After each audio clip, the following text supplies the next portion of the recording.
hidden from U.S. officials by Muslim religious weddings, which are not reported or counted, are not certified by the state, but recognized by Allah. You need to wrap it up, Donna. Pardon me? You need to wrap it up. Oh, okay, I'll make this really quick then. Okay, according to Corona, I live in Corona.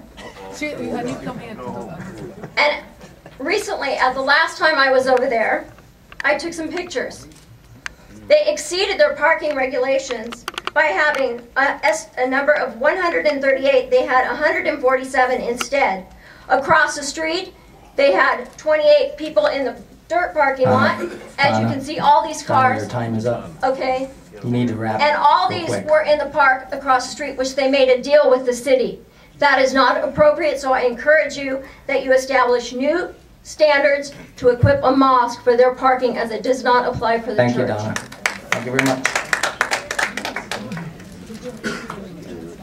Mr. Fisk. Next speaker is Reverend Dominic Rivkin, followed by Paul Jacobs, followed by Diana Seraphin. Chairman and Commissioners and wonderful residents of Temecula, thank you. As a pastor of Trinity Lutheran Church here in Temecula, I well know the issues with parking. We always have issues with parking, and what I would caution my brothers and sisters to be careful in what they ask for, because our largest services are Christmas and Easter, in which we always have a problem with parking. Inside of my Bible, I carry also the Declaration of Independence. And within that document, it does say that Congress shall make no law respecting an establishment of religion, or prohibiting the free exercise thereof, or abridging freedom of speech, or the press, or the right of the people peaceably to assemble and to petition the government for redress of grievances. Those words are very near and dear to anyone who fights and dies for them, but also near and dear to our churches. In a wonderful article by Alan Brinkley, Civil Liberties in Times of Crisis, he writes that those living through such times should remember that civil liberties are not a gift from the state that the state can withdraw when they become inconvenient. They are the product of continuous effort, which has extended over 2 centuries and must continue into a third, in dangerous times as well as tranquil ones, if personal freedom is to remain a vital part of our national life. He states a situation in this country in 1917 at the outbreak of World War I, where people were persecuted for their faith, in particular German Americans. As one who speaks for the Lutheran Church Missouri Synod, we were the wonderful beneficiaries of such attitudes as the California Board of Education banning the teaching of German in the public schools, calling it a language that disseminates the ideals of autocracy, brutality, and hatred. Libraries removed German books from their shelves.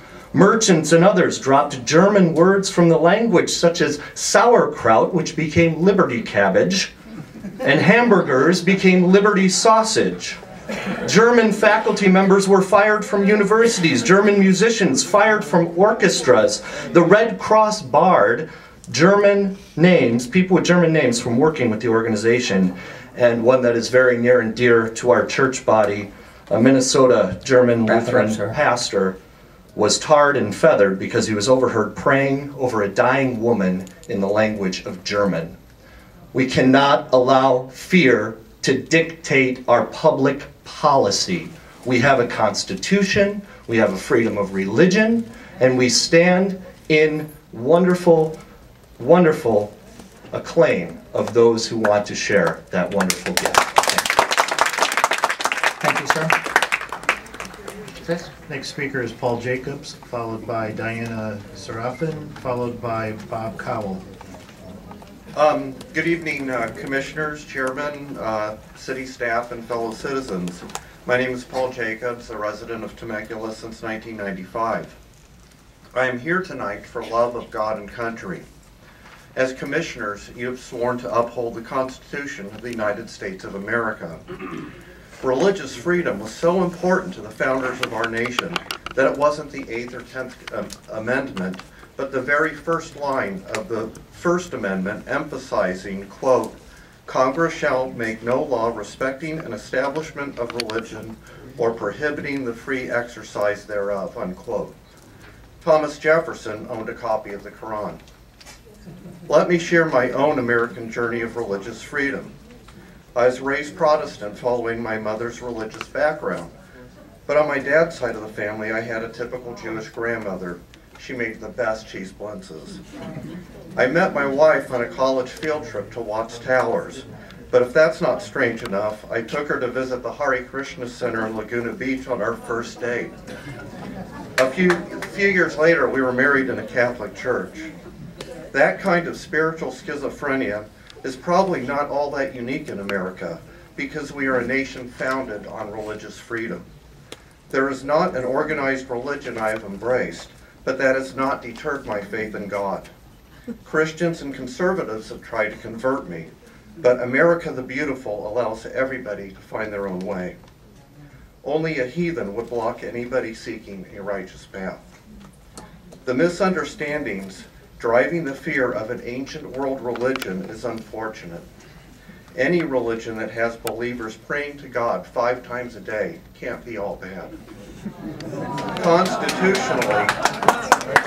Constitutionally, I don't see how this application for an Islamic center can be denied, as long as it meets conditions of approval like any similar facility of faith. If the sheer potential karma involved in denying a house of God is not enough to motivate approval of this application, consider the hellish wrath of lawyers salivating to descend upon the city to litigate in defense of the First Amendment. Guys, again, please. Thank you, Commissioners, for your service to the community and for the difficult job you do tonight. Thank you. Thank you. Guys, please.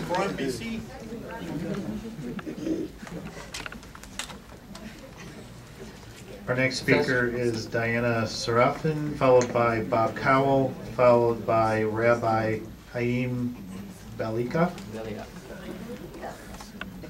Diana Seraphin. Rush hour traffic is usually around 6 a.m. to 9 a.m. and then in the afternoon 4 to 7. Take the 15 freeway and get off at Winchester exit and you'll see what time rush hour traffic is. Well, I did my own study this morning with a girlfriend at Nichols Road in Medusa from 7 to 7:30. I would have stayed longer, but it was awfully cold, 27 degrees. And what we noticed in Medusa, there was always 5 to 10 cars backed up to turn left.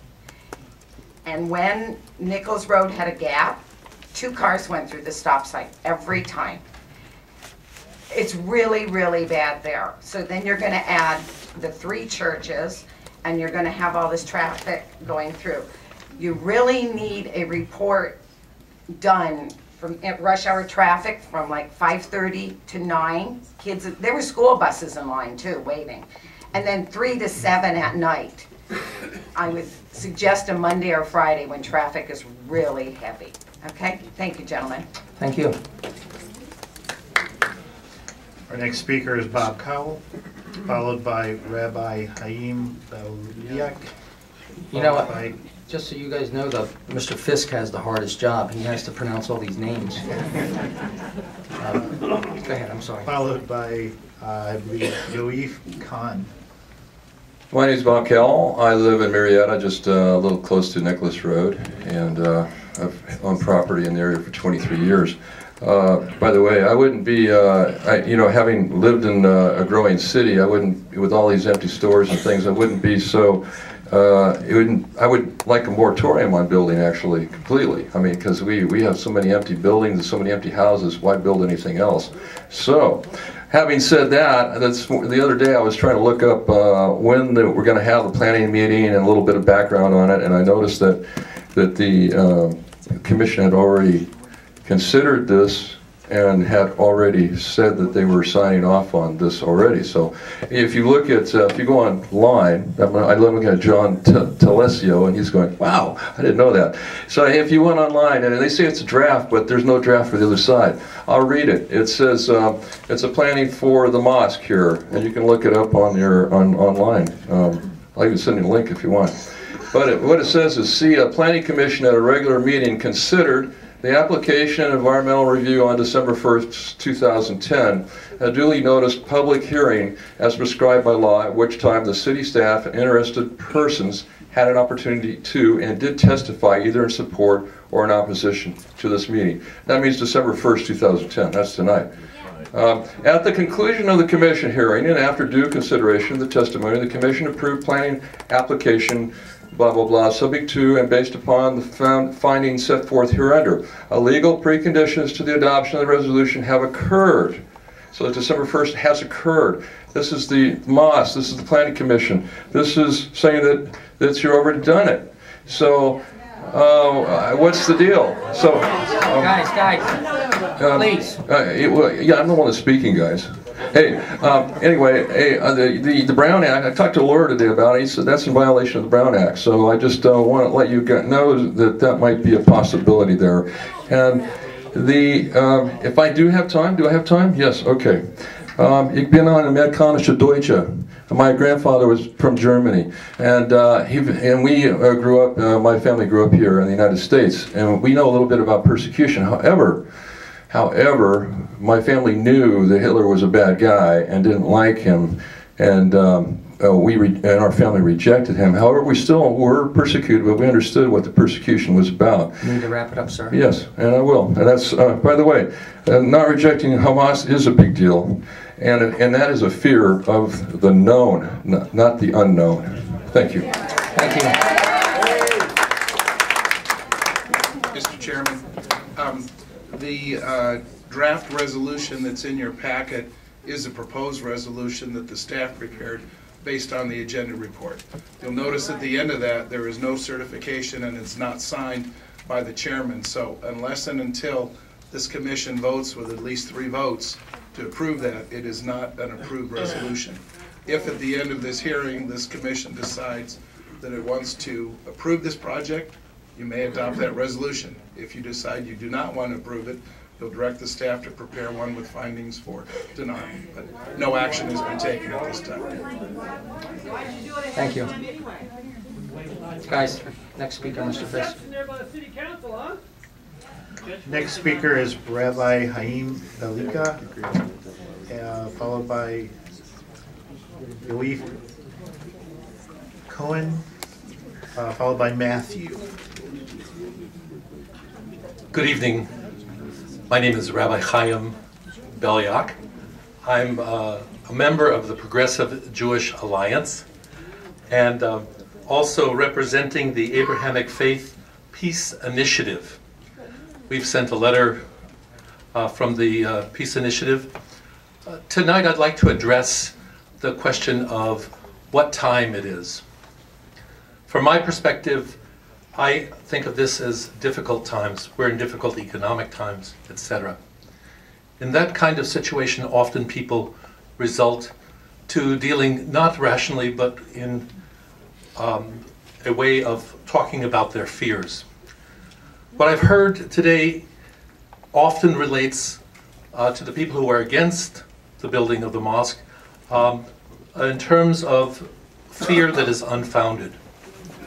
I'd like to suggest that one of the things that we know as one of the oldest religions is that Islam throughout time has been one of the peoples that has been a part of what saved the Jewish people during the long Middle Ages.